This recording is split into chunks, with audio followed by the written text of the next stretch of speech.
Ya terminamos todo lo que es el contexto de familia, en el contexto del matrimonio, convivencia, concubinato, relaciones afectivas, lo que es el contexto de separación, el contexto de divorcio. Divorcio no lo hago porque ustedes ya lo pueden leer en el código, eso es absolutamente sencillo.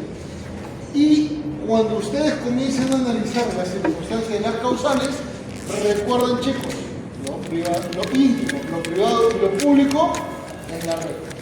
¿Estamos? Para que vean cómo es que se puede ejecutar este tipo de análisis para poder tener correcto. Pero como siempre, a veces hay alguna duda, a veces hay alguna cuestión que se necesite evaluar, ejecutar. Por favor, chicos, con el mayor de los gustos, me gustaría que ustedes me puedan plantear si tienen alguna duda, interrogante, lo que ustedes consideren. De repente quisieran ampliar algún tema o aclarar algún punto, ustedes dirán.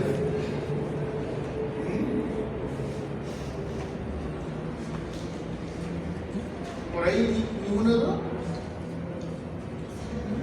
¿Por ahí, doctorita, por ahí? ¿Ninguna? ¿Doctora, por ahí? ¿Sí? Ah, ya, bueno. Señores, ustedes están en total libertad de plantear cuando deseen, cuando gusten, solamente levantan la mano o de repente plantean la pregunta, cosa que yo ahí de repente me distraigo, no los puedo ver, por favor, con el mayor de los gustos, ¿sí? Bien, vamos a dar entonces inicio a nuestra etapa en la que ya vamos a hablar de la sociedad paterno-filial. ¿Por qué? Porque recuerden que la sociedad paterno-filial es la relación entre progenitores y los hijos, los descendientes, ¿correcto? Pero tengan en cuenta que este contexto ya supera la perspectiva individual de quienes conforman una relación de pareja, matrimonial, convivencial, concubinal, etc. ¿Correcto? Muy bien. Bajo esa perspectiva, entonces, señores, cuando nosotros analizamos la perspectiva de la patria potestad,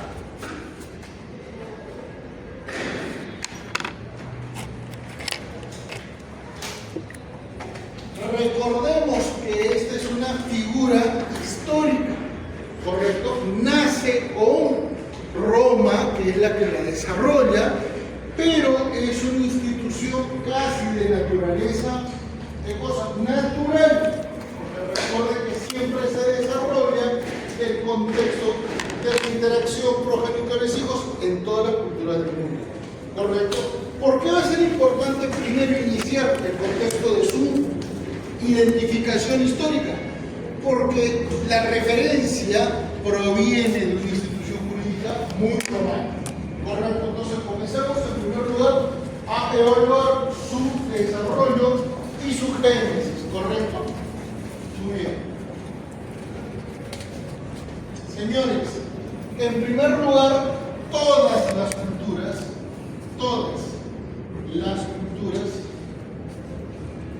han generado, ¿qué cosa?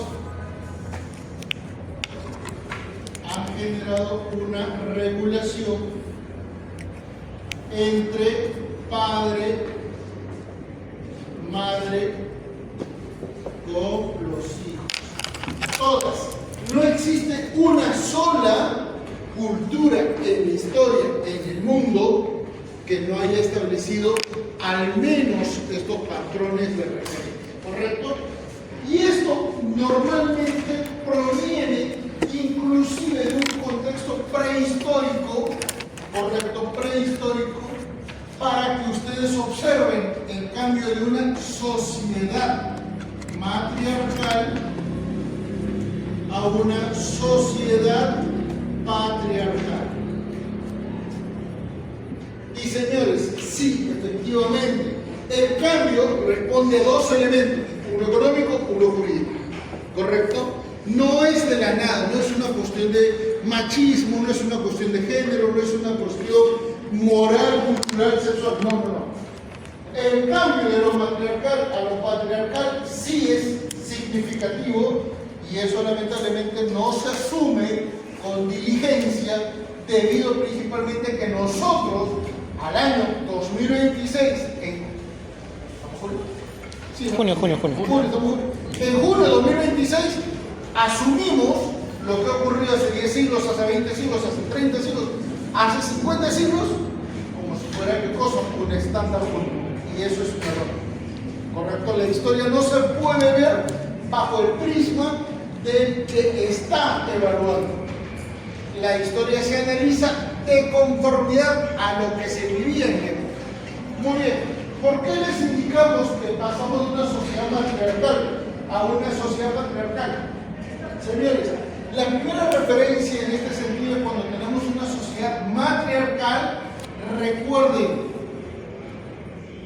lo más referencial de este contexto son las figuritas o de arcilla o de madera o eventualmente de yeso de las Venus. ¿Correcto? ¿Quiénes eran la Venus? Señoras, mujeres gestantes. Por regla general, ¿cómo las identificaban? Un poco gruesitas, con el busto prominente, con la gestación en evidencia, ¿correcto? ¿Por qué lo hacían? ¿Por una cuestión de poder, por una cuestión eventualmente política? No, señores. Esta representación de la Venus era por una cuestión mágica. Recuerden que todavía no teníamos civilización. ¿Y por qué? Porque prácticamente la gestación era una cuestión casi divina. ¿Quiénes podían dar vida? Los seres divinos. ¿Quién era divina? La mujer. ¿Correcto? Recuerden que en esas épocas el contexto de la sexualidad, el contexto de la procreación no era asumido, era una cuestión natural. Entonces nadie asumía que producto de una situación, 9 meses después podía tener ¿qué cosa? Hijos. No, nada. ¿Correcto? Bajo esa figura, señores, en la sociedad matriarcal, normalmente la madre se relacionaba con el hijo, pero el hijo no se sabía quién era el padre. Y no importaba. Recuerden que bajo este contexto era una sociedad sedentaria y además en un contexto de prehistoria. ¿Correcto? Era una sociedad bajo ese contexto. ¿Cuándo cambia esto? Cambia en primer lugar cuando esto cambia y la sociedad se vuelve, ¿qué cosa? Estable en un contexto territorial. La sociedad se vuelve, perdón, sedentaria no, errante. Perdón, sociedad errante. Eran hordas. Sociedad, ahora sí, sedentaria. ¿Por qué? Porque tenían 3 grandes elementos. Territorio, que generaba ¿qué cosa? Los recursos, ¿correcto? En ese territorio además tenían una población, autoidentificación, ¿correcto? Y finalmente ya tenían ¿qué cosa? Un estado. ¿Por qué? Porque acá viene el contexto de protección,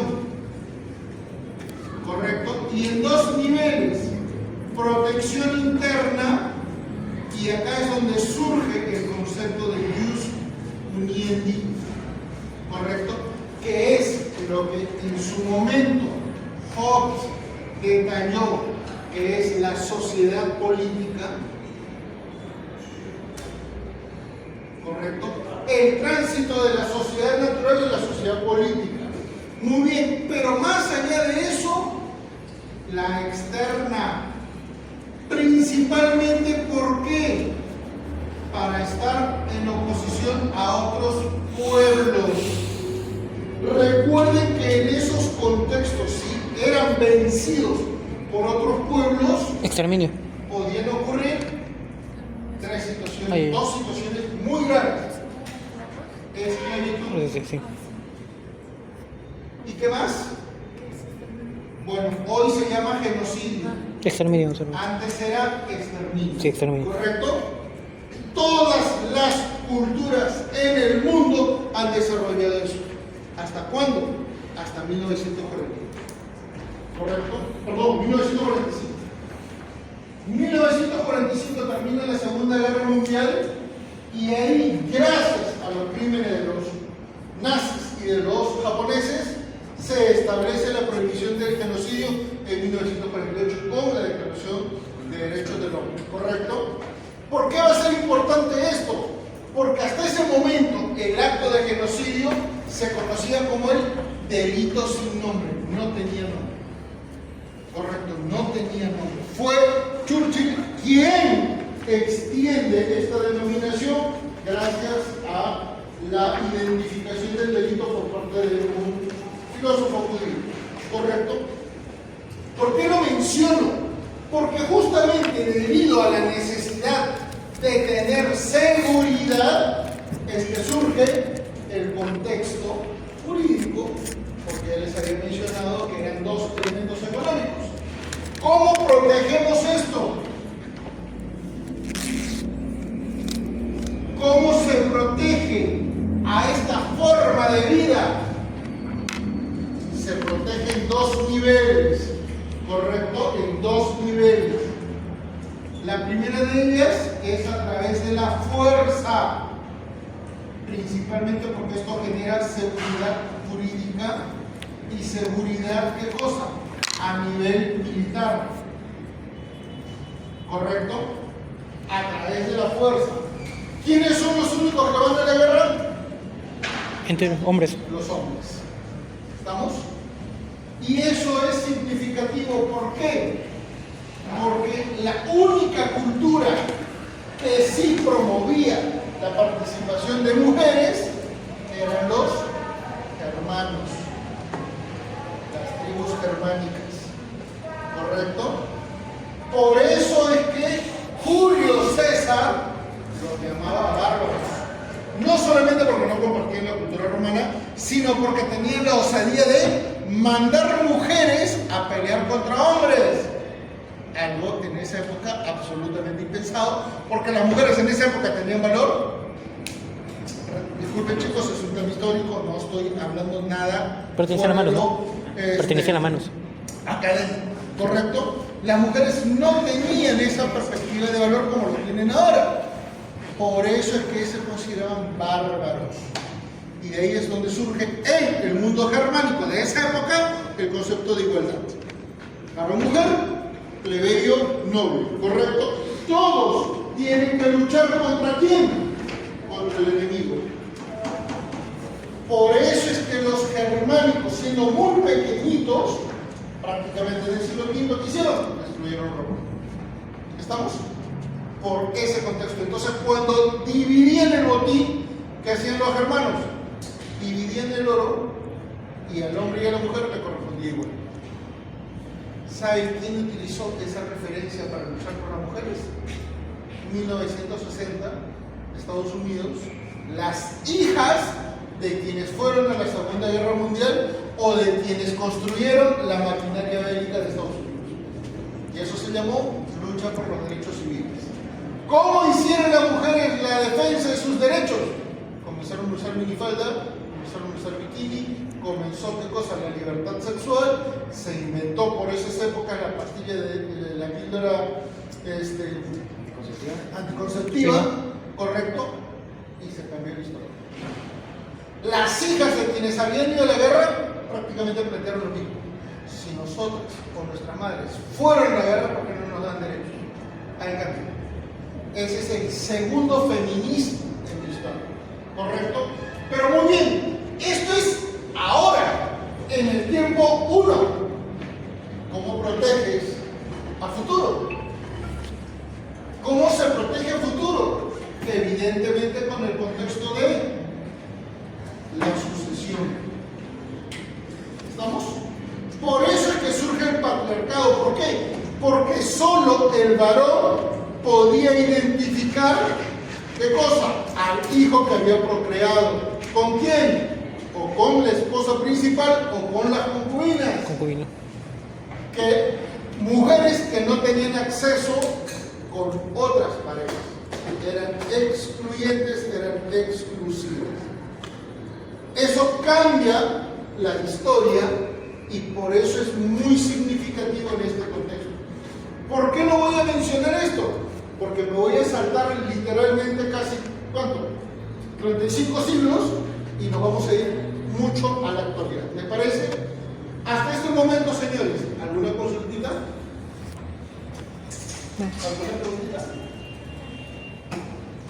Chicos, por la mayor de los gustos, no hay ningún inconveniente. Muy bien.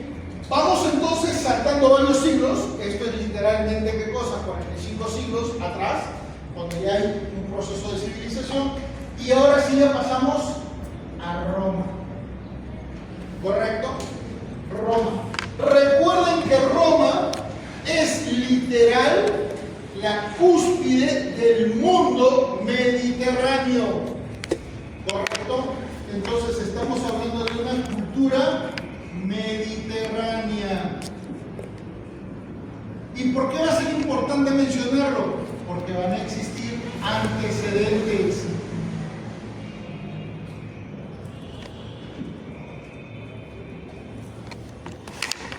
Y los romanos son los descendientes, ojo, no son descendientes por cuestiones genéticas, son los descendientes culturales de tres grandes civilizaciones. De los griegos, la religión, la política y el comercio. ¿Correcto? Principalmente a nivel de ¿qué cosa? De dominación. De los fenicios que tomaron el comercio, principalmente para tomar ¿qué cosa? El Mediterráneo. Por eso que los romanos decían Mare Nostrum, nuestro mar. ¿Correcto? ¿Qué más tomaron de los fenicios? Señores, la moneda. Los fenicios fueron los primeros en generar moneda en todo el mundo conocido. Es más, títulos, valores, los crearon los fenicios. ¿Correcto? Y de los egipcios, ¿qué tomaron? Todo. El 95% de nuestra cultura es egipcia. ¿Correcto? Todo. Señores, vamos a centrarnos en lo más importante. La religión. Muchos son muy creyentes del catolicismo, de la Iglesia Católica y sobre todo de Jesús. ¿Correcto? Pero ¿sabían ustedes que Jesús literalmente es la copia de Osiris? Sí. Nació el mismo día, hijo de mujer virgen, resucitó entre los muertos. Toda la cultura de Jesús es Osiris. ¿Correcto? Toda la idea de reencarnación es Mát. Todo, absolutamente todo lo que es culto católico es egipcio. ¿Correcto? Segundo elemento, el contexto de Estado. Señores, desde lo que es la representación del rey como representante de la divinidad, hasta lo que significa la representación del Estado ante el pueblo, es egipcio. ¿Correcto? Artículo 113 de nuestra Constitución, que dice: el presidente de la República es el que representa a la nación. ¿De dónde viene eso? De Egipto. ¿Correcto? ¿De dónde viene eso? De Egipto. Es más, bueno, en el imperio incaico y en el mundo andino también existían los báculos. Báculo es una representación de poder, es una extensión de brazo, por eso que es un elemento universal. Los egipcios también tenían un báculo, los incas también tenían un báculo. No significa que alienígenas ancestrales, no. Eso es simple simbología, ¿correcto? No se preocupe. Pero ¿dónde más viene para lo que nos interesa el contexto? Justamente del ámbito de familia. Y en el ámbito familiar, ¿qué generaron los egipcios? Fíjense, chicos, lo que probablemente todos ustedes habían pensado que era típico romano, en realidad era egipcio. En primer lugar, señores, que vamos a estar hablando a estar hablando en Roma de las gens. Gens es grupo de familia. ¿De dónde lo sacaron? De los egipcios. ¿Correcto? Dinastías en Egipto. ¿Correcto? La gens hoy por hoy es nuestro apellido. ¿Materno? No, materno. ¿Correcto? Muy bien. ¿Qué otro elemento también había? La identificación del nombre. ¿Correcto? Si ustedes observan, cualquier rey egipcio siempre está totalmente identificado. Y si de repente hay varios Ramsés, hay varios Tutankamón, etc., así es, con numeración. ¿Ustedes creen que en la época de los egipcios había números romanos para decirle Tutankamón 1, Tutankamón 2? No, pues, era egipcio, ¿correcto? La identificación del nombre es absolutamente referencial. Pero adivinen, existía una tercera referencia que eventualmente era ¿qué cosa? La identificación. Y en el mundo romano era conocido como el nombre Iuris, ¿correcto? ¿Y de dónde viene? De los egipcios. Ejemplo, Atila el Barro. Ejemplo, Julio César. César, que era un apellido, que era en realidad un apellido, se terminó convirtiendo en una representación. ¿Qué más? Habían reyes que tenían la denominación de el germánico, el hispano. Ahí están las representaciones. Hoy por hoy esto lo tenemos, correcto, esto lo tenemos. Es más, en la actualidad nosotros a nivel de casaciones en el Perú tenemos, por ejemplo, la posibilidad de ¿qué cosa? El uso del guión. Es absolutamente válido. Y si un padre ha utilizado el guión para unir sus apellidos y ha identificado a su hijo con los dos apellidos suyos como apellido paterno, por notoriedad, ese registro válido. Ah, verdad. Les doy un ejemplo. Bramón Arias. Sí. Sí. ¿Se han escuchado del penalista? Sí. Bueno, el papá era un eximio penalista, tuvo 3 hijos. El último de ellos era amigo mío, era generación mía, y el hermano mayor era mi profesor. Su papá era Luis Bramón, paterno, Arias. Pero como ya tenía una imagen, siempre fue sanmarquino notable, a los hijos les puso Luis, todos eran Luis, Bramón-Arias. No, él no usa guión. Sí, pero el papá es el que debe ponerlo. Sí. Yo, por ejemplo, cuando escribo, pongo Bermúdez-Tapia.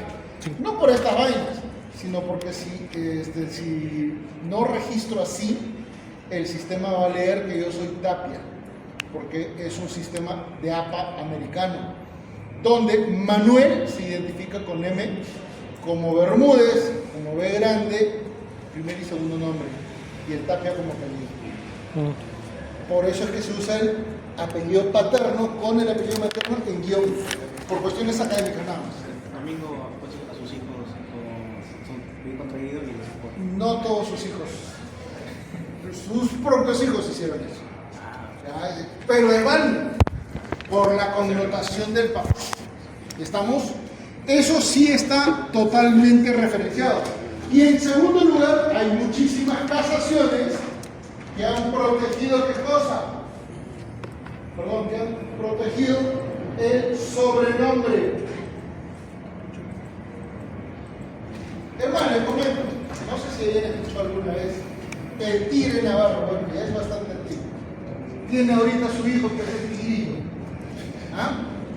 Le quisieron quitar el apelativo de Tigre y él se fue hasta el Poder Judicial porque no había Indecopi en esa época y le protegieron su seudónimo. Él era el único Tigre. Así que ya saben. Esto es muy egipcio, pero los romanos lo amplificaron, ¿correcto? Y adivinen quién más. Nosotros seguimos esa tradición, ¿correcto? ¿Por qué va a ser significativo esto? Porque justamente esto valida el contexto de la sucesión. La familia subsiste en el tiempo, ¿correcto? La familia subsiste en el tiempo y el nombre puede permanecer. Por eso es que tenemos sociedades patriarcales. ¿Estamos? Muy bien. De esta época vamos a pasar a otra época. Con el cargo de la exoneración de los 2 exámenes de este curso, con el cargo de exoneración de 2 exámenes en este curso, más una invitación de un 4 pollo de la brasa, no, un pollo, correcto, y encima es un muy buen pollo de la brasa, que la casita es buenazo, ahí estoy salivando. Les pregunto, al que me responda correctamente tendré estos beneficios. ¿Qué pasó en 1501 respecto de esta clase? O sea, patria potestad respecto a los apellidos. Es más, ya no va a ser pueblo, va a ser parrilla. A ver. Ya ves. Está vinculado con la patria potestad. Con la patria potestad. A ver, por ahí creo que aquí.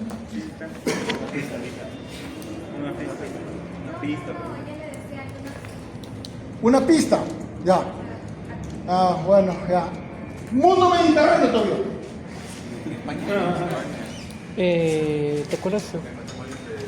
No, fue antes. 1460. ¿Isabel Católica con Fernando León? No, entre Budón y Catalina de Aragón. No. Eso es después. ¿Eso es con Felipe II? Era un Budón. No va por ahí, no hicieron nada positivo para nuestra clase. ¿Papá? No, papá no, ningún papá. Ni papa, ni yuca, ni nada. ¿Ah? A ver, chicos, no se asusten. 1501, Isabel la Católica. Uy.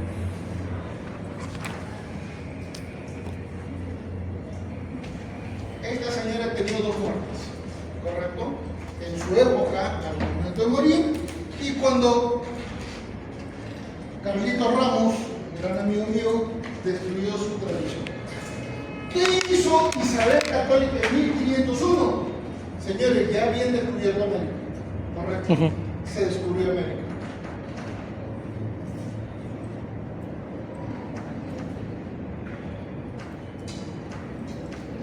¿Cómo creen que se conquistó? Con italianos, con africanos, con españoles, ¿sí o no? Pero España era un conjunto de reinos. Sí. Ni siquiera existía España. En la península ibérica existían 2 grandes reinos, Castilla y Aragón. Hoy por hoy, Barcelona, correcto, el mundo catalán. Pero además existían otros reinos, como Sevilla, como Granada, como León. Eventualmente existía también Navarra. no, Aragón. Arriba están los euskaras, los vascos, etc. Eran un conjunto multinacional. Pero cuando vino la conquista de América, literal, señores, muchísimos hispanos migraron a América. ¿Correcto? ¿Qué hizo Isabel Católica? Cuando ya estaban entrando a los barcos, ¿correcto? Cuando ya entraban a las carabelas, por si acaso las carabelas solo llevaban 36 personas.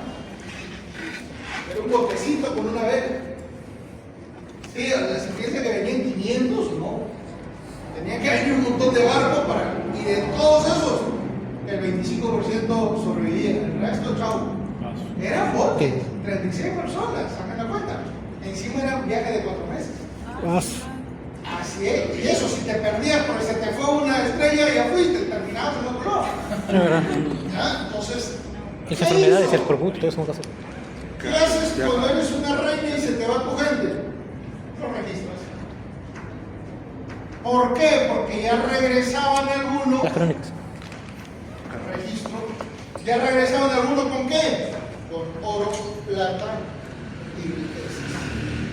Entonces, como en esa época, siguiendo a los romanos, ya no había gente, había nombres. Solo se había quedado, ¿qué cosa? El concepto del nombre. Todos tenían un nombre, pero no tenían un ens. ¿Qué hizo Isabel Católica? Le puso el gen 1 y el gen número 2. En otras palabras, le dio el apellido paterno y el apellido materno. Fue ella la que generó este orden. ¿Estamos?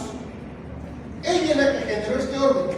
La pregunta es, ¿y ustedes creen que estos señores que viajaban a América sabían los apellidos de sus padres? No. No, por eso es que se generó del lugar a la referencia del trabajo. ¿Correcto? ¿Los Pérez de dónde venían? Los hijos de Pedro. ¿Correcto? Los Domínguez de Domingo. Eventualmente los que venían de la sierra eran Sierra. Cierto. ¿Correcto? Así nacieron los apellidos en el mundo moderno. ¿Correcto? Por eso es que normalmente se asignó ¿qué cosa? El contexto de Roma, de un apellido, pero respecto del apellido ¿qué cosa? Paterno.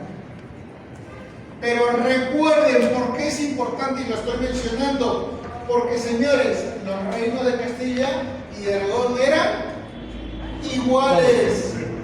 Y en la Biblia ponen al varón y a la mujer como iguales. No, la mujer va después del varón. Por eso es que Isabel Católica, apellido materno. ¿Vieron?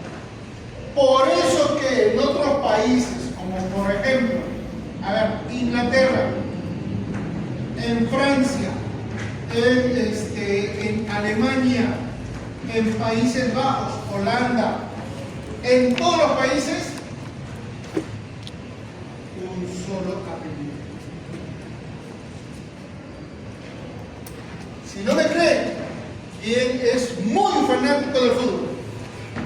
¿Quién no pasa? Sí, maestro, ¿conoces a Messi? Dime 2 cualidades de Messi.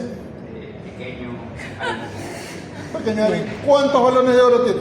5, no sé. Muy- 8 hoy. Tiene 7. Cristiano tiene 5. Sí. Tiene 7. Entonces no eres tan fanático. Ahora, dime entonces el apellido materno de Messi. Lionel Andrés Messi Cuchitini. Escucha. Ah, entonces sí. Sí. ¿Eres muy fanático del fútbol? Dime el apellido materno de Cristiano Ronaldo. Cristiano Ronaldo Santos Aveiro. Ahí está, muy fanático. Pero si tú preguntas a cualquiera, no vas a ver el nombre, el apellido materno de Messi. No vas a ver el apellido materno de Cristiano Ronaldo. ¿Por qué? Porque el mundo solo identifica un apellido. ¿Correcto? Ese es el detalle. Y eso viene desde 1501. ¿Ya? Cuando el Tribunal Constitucional, con Carlitos Ramos, dijo: en el Código Civil no hay ninguna norma que diga el orden preferente, por lo tanto, será a disposición de los padres decidir cuál apellido va primero, ¿sí o no? Todo el mundo dijo: ¡qué bravo! ¡Igualdad! Un momentito, ya hay un precedente. En la cultura jurídica nuestra, la costumbre, ¿qué cosa es? ¿Un precedente o no? ¿Sí o no? Es una fuente del derecho. 500 años. ¿Por qué la cambiaron? Y nunca se cuestionó tampoco. Por eso es que hay un error ahí. ¿Estamos? Pero peor, asumamos que Ramos estaba en lo correcto. La mamá le pone el apellido, ¿correcto? ¿Y el apellido de la mamá qué cosa es? Es el paterno de. Es el Paterno, apellido paterno. Papá. ¿Lo vieron? Sigue siendo la tradición. ¿O no? La cadena infinita. Así es. Porque hemos pasado de la sociedad matriarcal a la patriarcal. ¿Correcto? Y hoy por hoy se acepta que mamás pongan primero sus apellidos, por ejemplo, con abandono del padre, por ejemplo, por cuestiones de violencia, por cuestiones de mayor afinidad o relación con la mamá. Sí, por supuesto que sí. Pero, ¿qué significa cada una de estas sentencias? Que no existe padre. Por eso es que ante la ausencia de una figura paterna, se asume la figura materna. Pero si existieran los dos, no habría sido. ¿Correcto? Muy bien. Hasta este punto, chicos. ¿Alguna pregunta? ¿Sí? ¿Alguna pregunta? Ampliemos. Señores, de 1501, adivinen hacia dónde nos vamos. 1200. Vuelvo a preguntar, para efecto de esta clase, patria potestad, ¿correcto? Nuevamente, exordenación de los dos exámenes, más para arriba. Rico, pues.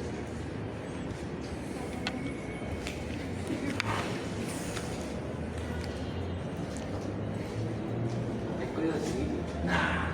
1804. Gregor Espera, no. Mendel. Ah, ¿Quién es? ¿Genética? Padre de la genética. Genética. Así es. No, pero será ese año tal vez hizo. Cura, sacerdote, correcto, sacerdote en un reino bávaro, Alemania. Recuerden que Alemania se unificó después, correcto. Cultivando, se dio cuenta que las semillas de vainita, correcto, eran igualitas. Pero cambia de color. Espérate, todavía. Eran igualitas a las de la maceta original de donde sembró las semillas. Entonces, tenía una maceta, sacó las semillas de esa maceta, las sembró al lado y se dio cuenta que cosas que eran idénticas, como cloncitos. Y entonces dijo, acá debe haber una relación. Siguió cultivando y se dio cuenta que literalmente las semillas eran lo mismo. Y comenzó a experimentar ¿con qué? Con conejos. Conejos blancos y conejos negros. Juntó un conejo blanco, un conejo negro, 4 crías. 3 conejos blancos, un conejo negro. El conejo negro, o sea, el hijo, cuando también se reproducía con un conejo negro, le salió un conejo blanco. Y ahí descubre el gen recesivo y el gen dominante. Ahí se descubre la genética. ¿Correcto? Entonces, ¿por qué va a ser significativo esto? Porque con este señor se descubre, ¿qué cosa? Que el linaje no es jurídico, es justamente, ¿qué cosa? Biológico. ¿Correcto? Lo ideal es unir los dos, es complementar los dos, es desarrollar los dos, pero no siempre se da. ¿Estamos? Adivinen quién quebró esto. Esto sí es historia. Los romanos.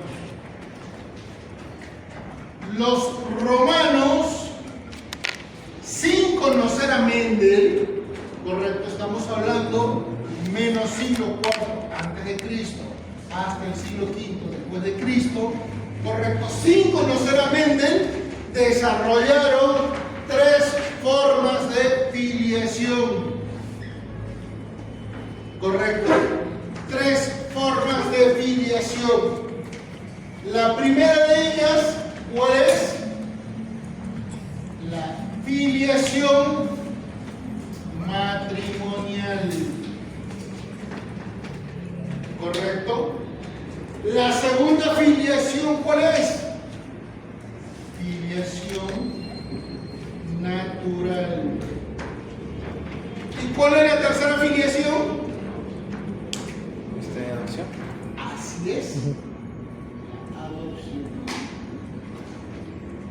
¿Qué significó la filiación matrimonial? Señores, una condición de estatus. ¿Por qué? Porque solo los nobles se podían casar. ¿Estamos? Bajo este criterio, recuerden que era una cuestión política. ¿Y esto proviene de dónde? Desde el rapto de las Sabinas. ¿Por qué? Porque acá pasamos de las nupcias, que eran privadas, los paterfamilias decidían, correcto, los paterfamilias decidían, ¿a qué cosa? Al matrimonio. ¿Y por qué? Porque el matrimonio solo era ejecutado por el Estado, ¿correcto? Por eso es que tenía una condición de superioridad.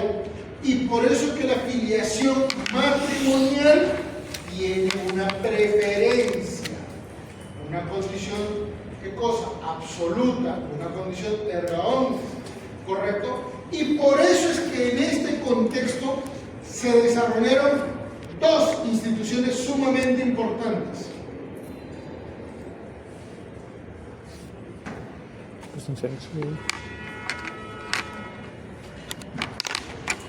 Las presunciones y la sucesión.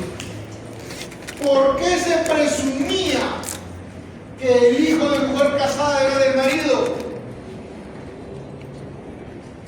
Por una cuestión de intimidad. ¿Estamos?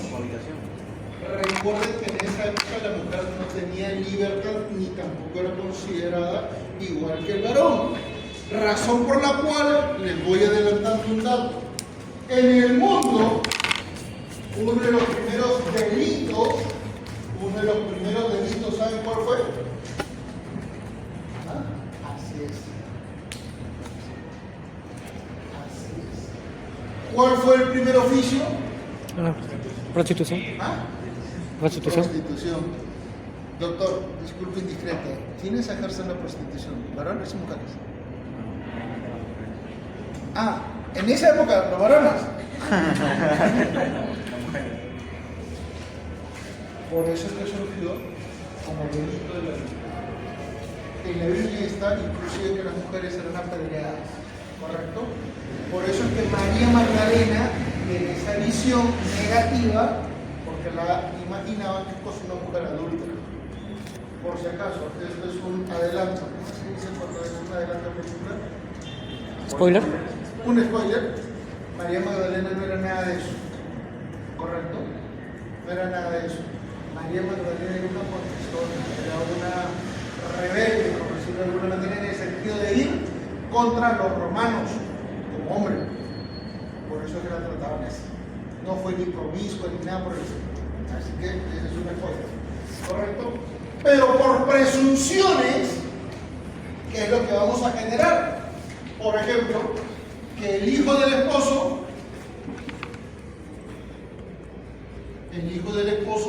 es porque es, ¿qué cosa? Engendrado por el esposo. ¿Estamos? ¿Sí? Otra presunción, si nació 300 días después del matrimonio. Si nació antes de 300 días de la separación. Es más, esas reglas las tenemos todavía en el Código Civil. Sí, las tenemos todavía. Si ustedes revisan, matrimonio, filiación matrimonial, las tenemos. ¿Correcto? ¿Puedes explicar eso nuevamente? ¿Por favor? Lo de 300 días no me quedó claro. Ah, muy bien. ¿Te acuerdas cuando comenzamos clase y yo les mencionaba, señores, cuándo se casaban los romanitos? 14 años. Cuando tenían 14 años, ¿quiénes? Hombres. Las damas. Ah, no. ¿Correcto? Yo creo que dijeron. Las damas. Se llamaban núbiles. Núbiles. Y los varones, 16. a los 16, 16. se llamaban célibes. Ah, célibes. Sí. La cuestión luego se extendió. Recuerda que el nombre masculino se extiende todo. ¿Correcto? púberes también se reconocían. Pero esta cuestión, ¿por qué es importante? Porque es, ¿qué cosa? Biológica. A esa edad ya podía tener hijos. ¿Correcto? Ojo, señores, Julio César tenía 50 años y parece que era considerado recontra anciano, porque normalmente morían de los 40 años. Cuando él conoció a Cleopatra, él tenía 50 y tantos. Cleopatra tenía 20 y tantos. ¿Correcto? Sí. Y él era súper anciano. Además, cuando nació Cesario y nacieron otros hijos, dos más, nadie pensaba que eran de Julio César, porque decían que sí, es súper anciano, ya no tiene nada. ¿Ya? Ahí vienen las presunciones. ¿Qué pasó? Cuando se casa un romano, desde ese día cuentan 300 días. Si nace dentro de esos días, es hijo del marido. ¿Correcto? Ahora, si se separan, cuentan 300 días antes. Si nació en esa época, es hijo del marido. ¿Por qué va a ser importante esto? Porque cuando los romanitos se casaban, pasaban su luna de miel, se acreditaba la gestación y lo mandaban a la guerra. ¿Correcto? A ver, señores, está demostrado que de cada 10 romanos que iban a la guerra, regresaban con la justa cuadra. Por eso que nació la sucesión. ¿Estamos?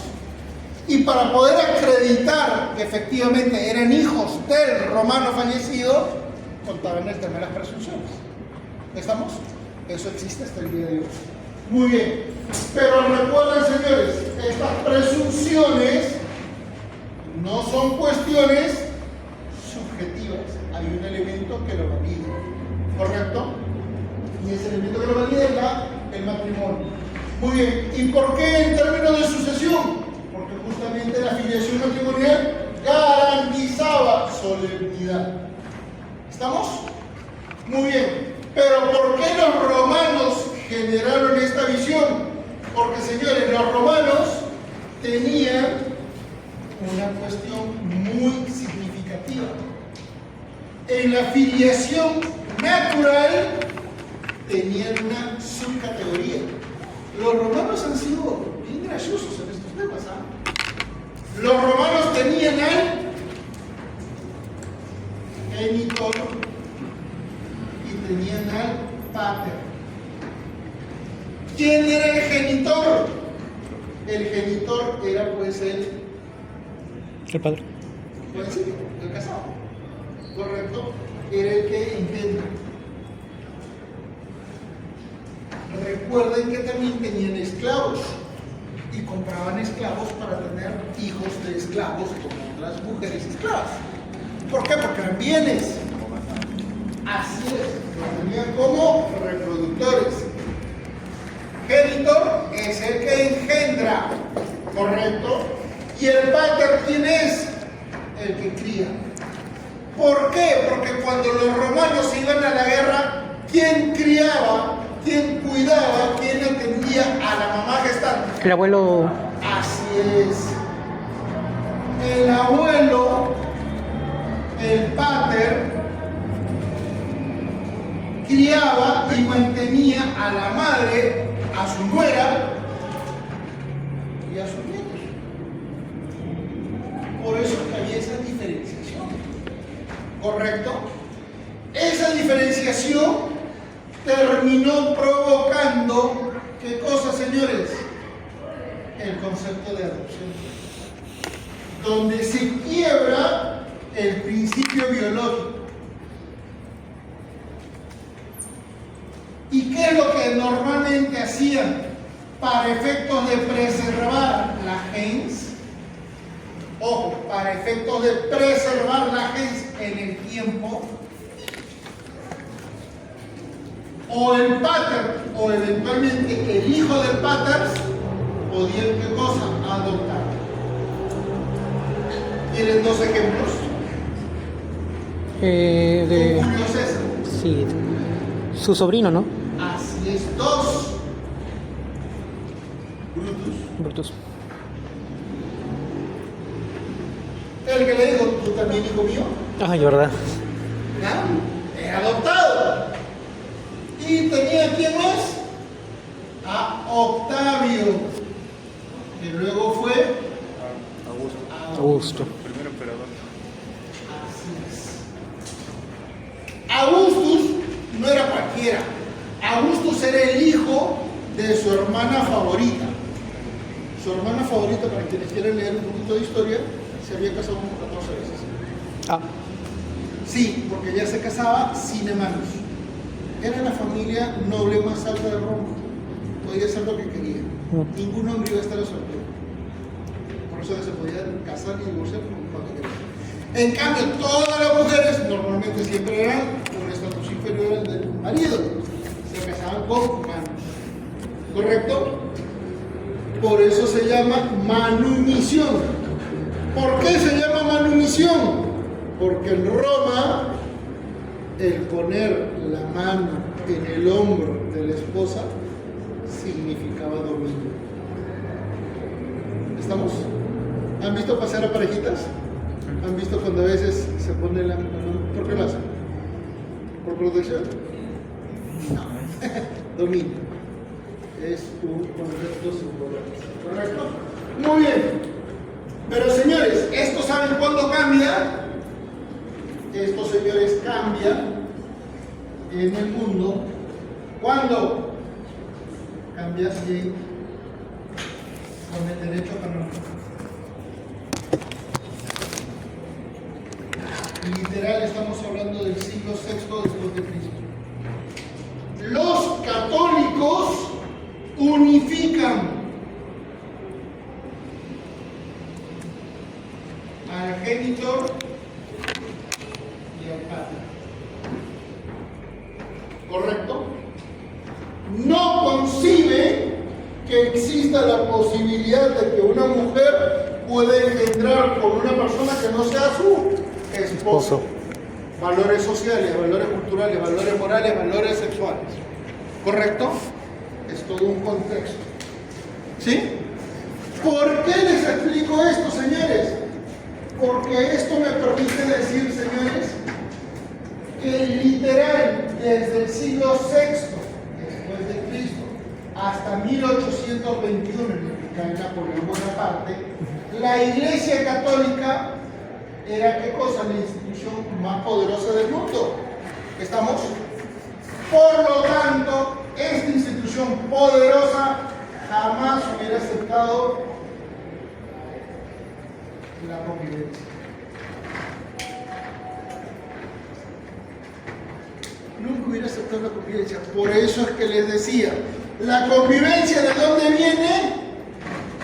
Esto, señores, es la única institución jurídica ¿de los incas? ¿Incaica? La única institución jurídica de Occidente, y ahora es mundial, que viene de la cultura andina.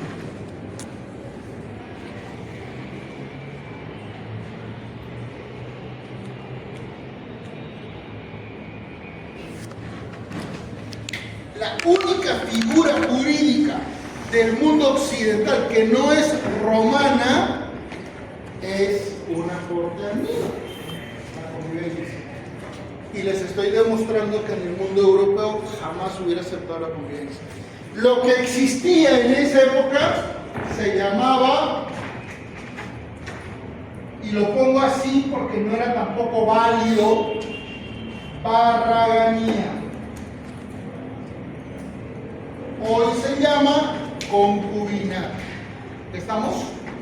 ¿Por qué? Concubina es cuando existe un matrimonio y el varón tiene una segunda, una tercera, una cuarta pareja. ¿Estamos? Ejemplo, Abraham con Sara, matrimonio. Abraham con Setura y tuvo dos convivientes más, dos concubinas más. ¿Sí? Muy bien. En este punto, chicos, ¿alguna consulta? Sí. Ustedes dirán, ¿a qué me mete temas de historia? Esperen, pues. Esto de acá me lo vamos a preguntar, porque toda la parte jurídica que vamos a ver ahora, cuando les demuestre que el nombre no existe, que no se protege la identidad, que no se protege la seguridad jurídica, que se puede hacer cualquier barrabasada, se dan cuenta que esto valió la pena. ¿Ah? Ah, por la identidad, ¿te refieres a eso? Uy, maestro, disculpen chicos, doctorazo, Sí, la identidad es un derecho, ¿sí o no? sí, se pone. Es un derecho natural, derecho humano, derecho fundamental, derecho constitucional, derecho progresivo. ¿Estamos? ¿Todo el mundo está de acuerdo? ¿Sí? ¿Sí? Perfecto, muy bien. ¿Y por qué entonces a los hijos de Ricardo Morán no le pudieron dar sus nombres y se tuvo que esperar 6 años? Discriminación. ¿Ah? Discriminación, supongo. ¿Quieren otro ejemplo? Chicos, a ver, el maestro del deporte. ¿Te acuerdas del Mundial 2018? ¿Te acuerdas que Galese casi no viaja? Datos históricos, no me acuerdo. Una demanda. Porque lo demandaron por filiación. Sí. Y no era el padre. Y no era el padre. ¿Ah? Si supuestamente en el Perú se protege la identidad, por favor chicos, que alguien me lea artículo 145 del Código Penal. Algo penal. Código Penal. Penal. Sí, Código Penal. A ver, ¿quién me lee el artículo 145 del Código Penal? Pues, penalista. A ver, por ahí. Alteración Sí, o supresión, alteración o supresión de la filiación de menor, artículo 145.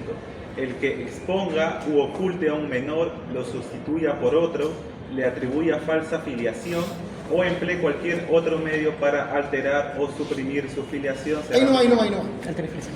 ¿Escucharon? Sí. ¿Qué le pasó a la señora que demandó a Galese por filiación? Mintió la afiliación con respecto a la hija. Nunca la denunciaron. Es más, yo he hecho en mi vida laboral, 25 años, tres compilaciones de sentencias a nivel penal. Nunca he encontrado una sentencia por ese delito. ¿Por cuánto es la pena? 4 años creo, ¿no? 1 a 5. No menor de 1 ni mayor de 5 años. Ya es, ya hay que se incrementó. Delito. O sea, no tiene pena efectiva. Pero igual. Pero pregunta, ¿no que la identidad era fundamental, era humano, no que era natural? ¿Por qué no la protegen igual? ¿Se dan cuenta? Eso se llama simbolismo punitivo. ¿Correcto?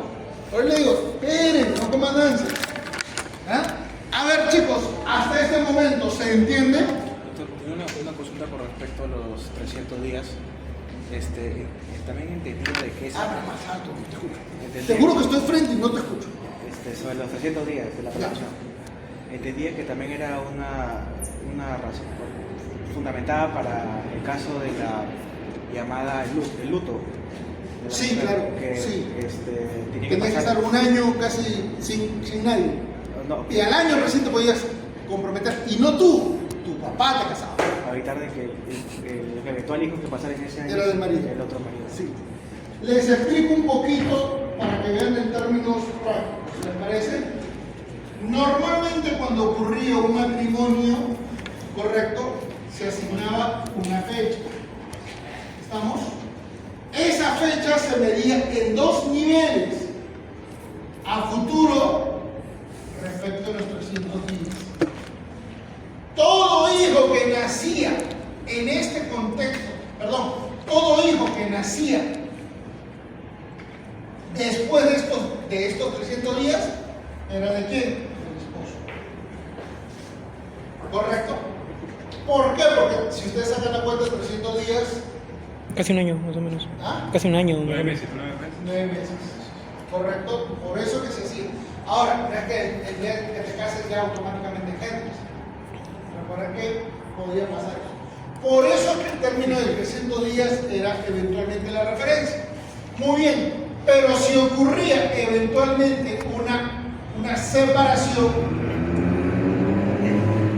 o eventualmente una muerte, que era lo más común, ¿correcto? ¿Qué es lo que se registraba?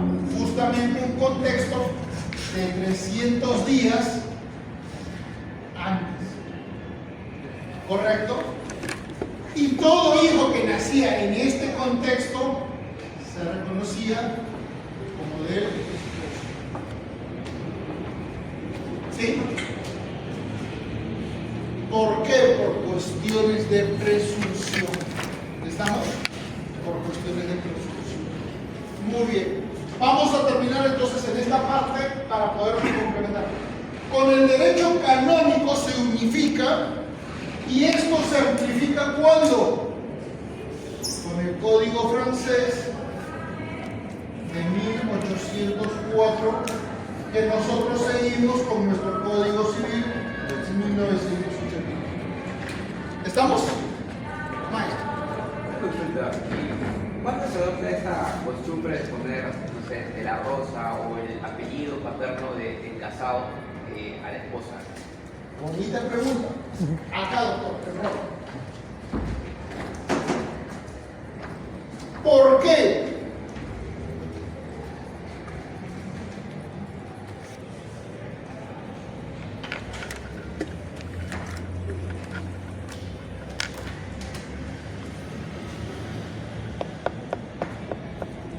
Dime un nombre de una mujer de la época romana. ¿De qué? Dime un nombre de una mujer de la época romana. Lucila. A ver, alguien. Lucila. ¿Ah? Lucila. Agripina. Agripina.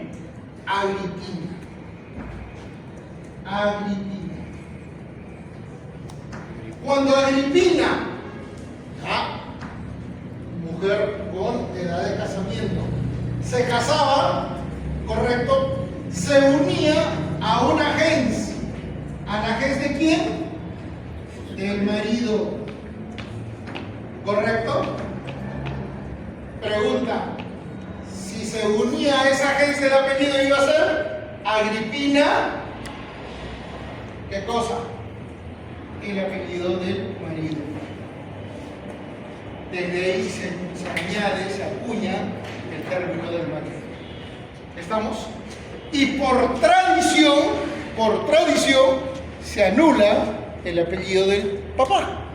Porque ahora el marido es el que tiene la tutela, tiene el cuidado, tiene el deber de protegerlo. ¿Correcto? Por eso que, por ejemplo, en el mundo anglosajón, que viene del mundo romano, cuando en Estados Unidos, en Inglaterra, la mujer se casa, adopta el apellido del marido. Porque se pasó a la familia del marido. ¿Estamos? En el mundo romano, Isabel no quiso perder su apellido.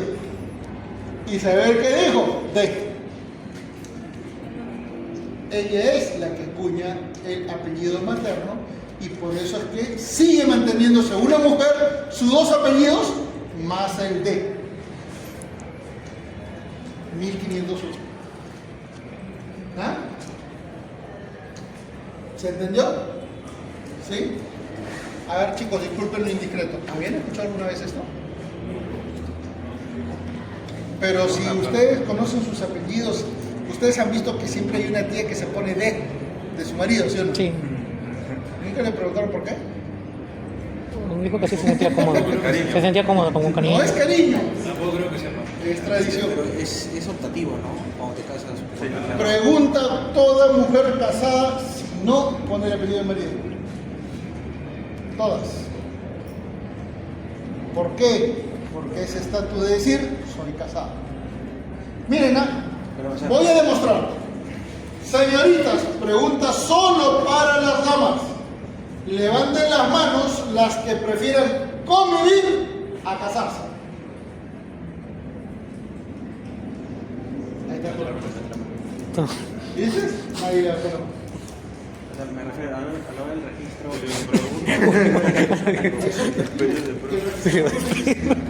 El registrador casa a quién? A un varón y a una mujer con sus apellidos. A partir de ese momento la mujer firma con el apellido del esposo. Y es válido. Te comento una de mi familia. Mi mamá firma de esas tipo Francisco Pizarro. Firma inmensa. Fue al banco, se había peleado con mi papá. Puso Nilva Tapia Gómez. Y el banco le rechazó el cheque. Mi mamá sabe, se va a pelear con el gerente. ¿Por qué me rechazó? Se soy yo. Acá está mi DNI, ¿verdad? Señora, mire su firma. Ya está, es mi firma. Yo le he hecho, la vuelvo a repetir. Señora, su DNI dice Nilva Tapia Gómez de Bermúdez. Y en su firma dice de Bermúdez. Usted ha firmado sin de Bermúdez. Bueno, dijo, maldito. Firmar de Bermúdez. Porque ya lo tenía registrado en su DNI. Ni modo. No lo decía porque mi abuelita sí defendió eso.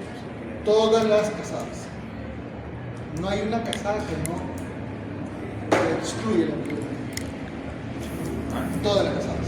No sé, mi abuela también. Y te comento, yo tengo amigas re contra feministas. Se casaron y el día siguiente eran. De. Oye, no eres feminista. Ah, Claro, pero. El tiempo sí no creo que sí se tenga con no sé por qué. No. ¿Está casado? No. El Código Civil te dice que es opcional. No sé. Pero en la praxis social no hay casada que no firme con el apellido del marido. Ojo, que firme. En lo coloquial te puedes presentar con tu nombre, no hay problema. Pero en documentos formales, la praxis te dice que siempre registran el apellido de casada. Doctora, por ejemplo, consulta, ¿usted tiene algún tipo de experiencia práctica o conocimiento de temas registrales notariales? ¿Poquito? ¿Algo? Un poquito, muy bien. Cuando usted ve que van a registrar un bien inmueble, un matrimonio, chequee los apellidos de la señora. Incluye el de él. Inclúyelo. ¿Por qué?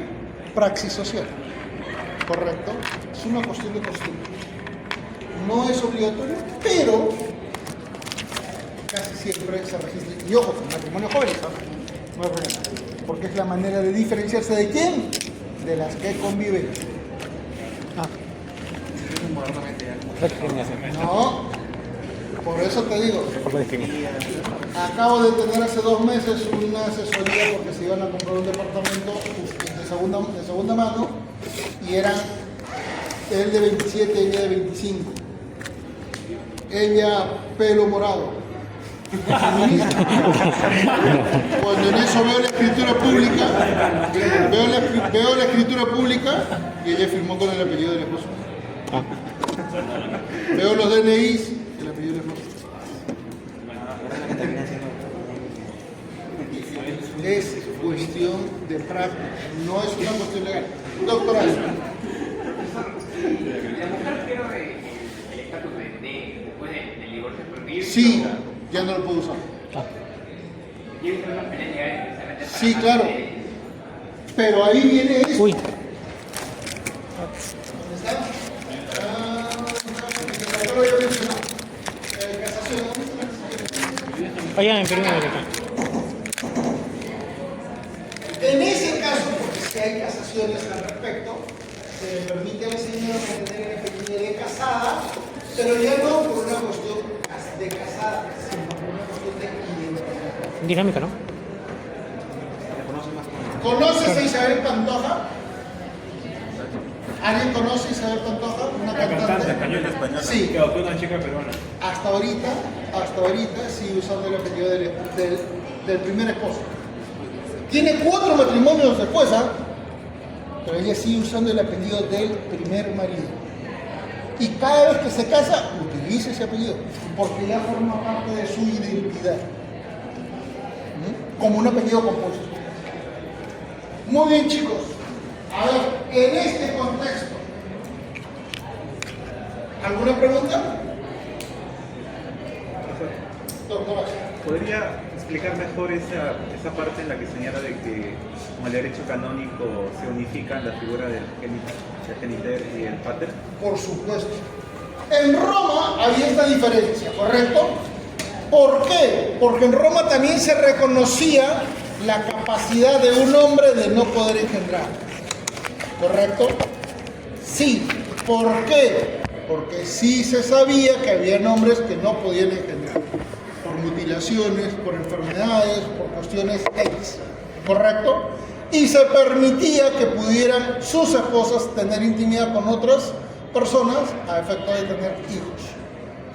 Eso era totalmente válido, ¿correcto? Por ley, Porque pues.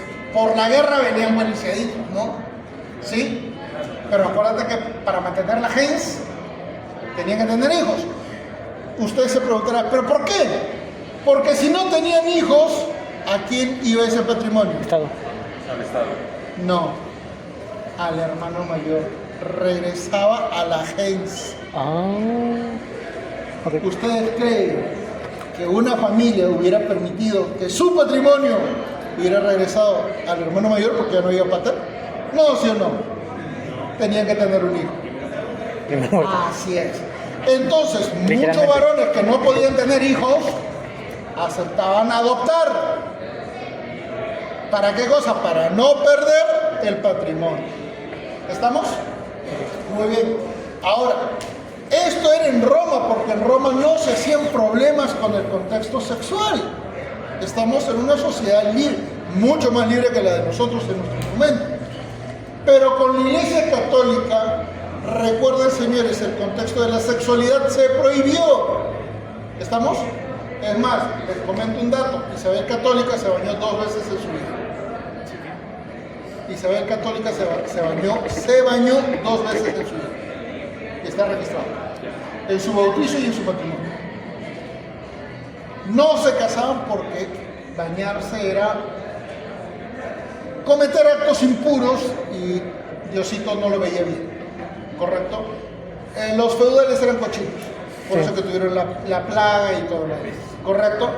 Con el Renacimiento nuevamente viene el contexto de la salud, viene el contexto de la feminidad, viene el contexto de la visualización del hombre, persona, ¿correcto? Pero ¿por qué entonces es significativo esto de tener hijos? Porque preservas tu propio patrimonio en el tiempo, ¿correcto? Superando el contexto biológico. ¿Estamos? Hoy ya tenemos inclusive la posibilidad de tener una cuarta filiación, que es la derivada de las telas. Ah, tiras. ¿Correcto? ¿Por qué? Porque eventualmente esto todavía no se da, al menos en forma masiva, pero ya en Técnicas reproductivas de deficiencia. es posible Teras. que Teras. surja un bebé con Teras. el ADN de 3 Las técnicas. parejas LGTB Ujú. más una persona del sexo diferente. 3. Teras.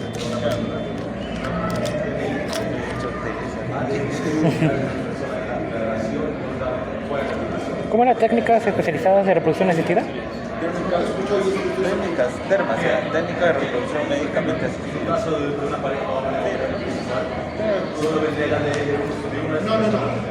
A nivel genético, todos los varones registran su ADN junto con el ADN de cada uno. 3 elementos genéticos. Ya hay. Pueden buscarlo. ¿Cómo? No, te estoy hablando. No, ¿qué espermatozoides? Estamos hablando de cuestión genética. Por ejemplo, el embrión. Tal como te digo, Inglaterra. Fertilización asistida, 3 padres. Tres. Porque el embrión Muestra. criogenizado. No estamos hablando de espermatozoides ni de óvulos, estamos hablando de ADN.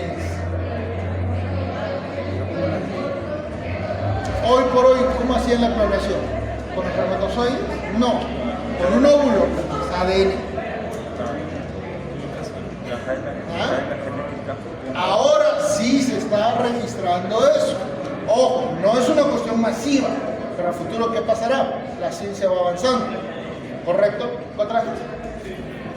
Por favor, A la vez. ¿podrían leernos cualquiera de esas noticias? Mano, clonarte, weón. Mierda.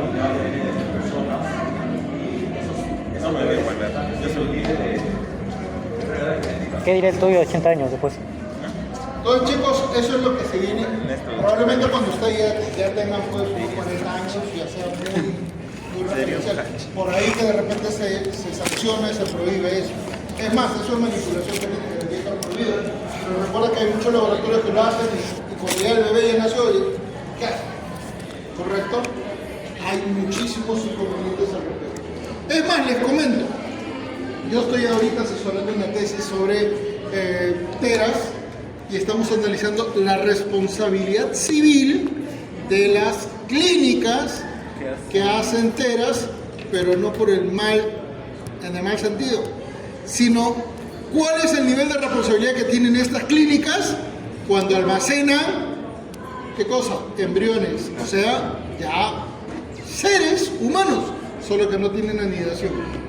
¿Por qué? Porque cuando los padres se someten a esto y es sumamente caro y además complicado, no sacan pues un óvulo, no sacan pocos espermatozoides, sacan varios óvulos y fertilizan. Y de toda esa fertilización de los embriones que ya están aptos, seleccionan el más apto y ese es el que anidan, o sea, implantan en el útero de la mamá. Antes hacían 4 implantaciones o 7 implantaciones, por eso salían las mamás, le decían la mamá pulpo, porque tenían 8 hijos, 6 hijos, 5 hijos. Ahora es un solo embrión. Y ya se ha registrado que en el Perú inclusive hay una sentencia de Indecopi que una clínica implantó un embrión y nacieron mellizos, uno de ellos con síndrome de Down. ¿Ya? Y los papás demandaron a la clínica porque dijeron, queríamos uno solo, nos diste 2 y uno de ellos está con Down. Y la clínica demostró que eso era imposible de prever porque no recuerdo ahorita el término, pero la división nuclear, eso se hace al inicio, ¿no? Es una explosión nuclear. No sabes hacia dónde va, ni sabes si va a ser varón o mujer, no sabes. Salieron 2. Pero ahorita están usando ellos al ser humano. Fusión. Fusión nuclear. No hay ser humano todavía. Persona. Pero es que todavía no hay. Pero los seres Recuerda que en el caso Octavio Murillo contra Costa Rica, solamente se puede considerar persona en proyecto cuando ya hay anidación. Perdón, Octavio Murillo opera y es vinculante solo. Eso es respecto a lo que en el Perú se manejaba como las 2 sentencias contra la píldora del 10.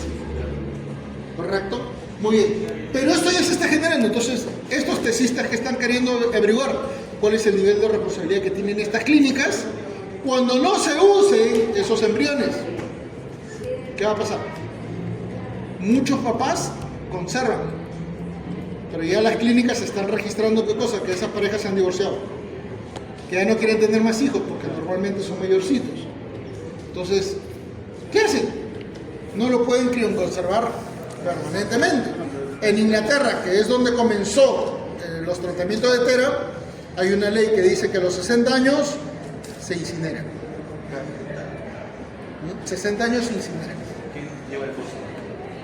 El Estado. El Estado. Se incineran. Ahora, ¿qué hacemos? Son embriones. Supuestamente están protegidos constitucionalmente, que tienen que estar anidados.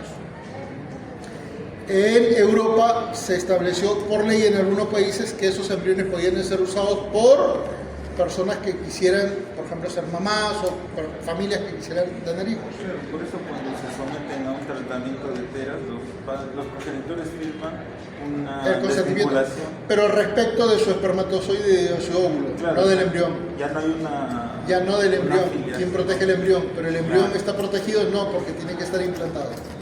Claro, Ahí por hay la una teoría de la laguna relación. jurídica. Así es. Yo hice una demanda de amparo a favor de 2 embriones para que sean implantados. Sí.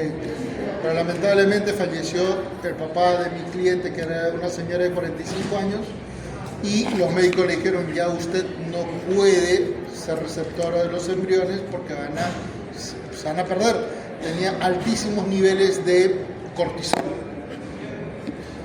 Y eso hacía inviable el nacimiento. Así que o buscábamos en 2 semanas un vientre de alquiler, que fue imposible, ahí se perdió. Ganamos legalmente, pero perdimos en lo material. Son esos casitos que a uno le interesan. Eso siempre llegan a mi mano. ¿Ya?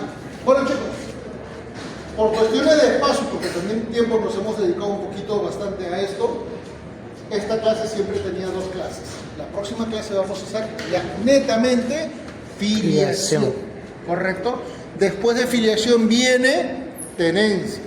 Ahí vamos a analizar el por qué se denomina tenencia de un hijo, porque es un concepto romano. porque en realidad no se puede tener pues una propiedad de un hijo. Estamos es un uso coloquial. Tenencia compartida, régimen de visita. ¿Estamos? Después de eso, ¿qué vamos a ver? Alimentos. Ahí sí les sugiero, no falten, porque les voy a dar las ultimitas como abogado litigante que gana todos sus casos. ¿Estamos? Ay, ay. Y van a hacer dos clases, a favor de mujeres, porque si tienen razón, miles de veces, 99% de veces, y a favor del padre, porque son engañados, porque nosotros estamos contra el abuso de derecho, la malicia y la temeridad procesal. ¿Estamos? Vamos a ver cuestiones de derecho constitucional, de derecho penal, de derecho civil, de derecho genético, de derecho probatorio, de argumentación jurídica. Les sugiero no faltar. ¿Sí? Nos queda buen material y con eso vamos a llegar a nuestras vacaciones. ¿Correcto? Y como este derecho no sirve, después de nuestras vacaciones, ¿qué vamos a ver? Derecho procesal de familia. Es más divertido. ¿No? Así que, señores, ¿alguna preguntita? ¿Se entendió o me han seguido solo la corriente? Se me dio. Muchas Ambos, gracias, ambos. chicos. Nos vemos todos los próximos.